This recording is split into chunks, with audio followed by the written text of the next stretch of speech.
যদি মানসিকভাবে ভালো থাকতে চান তাহলে 3টি নিয়ম মেনে চলুন। নাম্বার 1, আপনি আপনার মনের কথা আল্লাহ তাআলা ছাড়া কারো সাথে শেয়ার করবেন না। অথবা আপনার যদি একান্ত বিশ্বস্ত লোক হয় অথবা পরামর্শের জন্য হয় তাহলে শেয়ার করতে পারেন।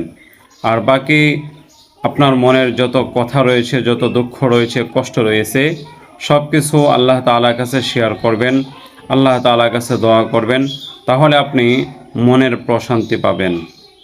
নাম্বার 2, আপনি কারোর উপর একেবারে নির্ভর করবেন না, একেবারে ভরসা করবেন না। ভরসা হবে একমাত্র আল্লাহ তাআলার উপর। যদি কোনো ব্যক্তির উপর একেবারে নির্ভর হয়ে যান বা একেবারে ভরসা করেন সবচেয়ে বেশি, তাহলে আপনি মানসিকভাবে শান্তি পাবেন না।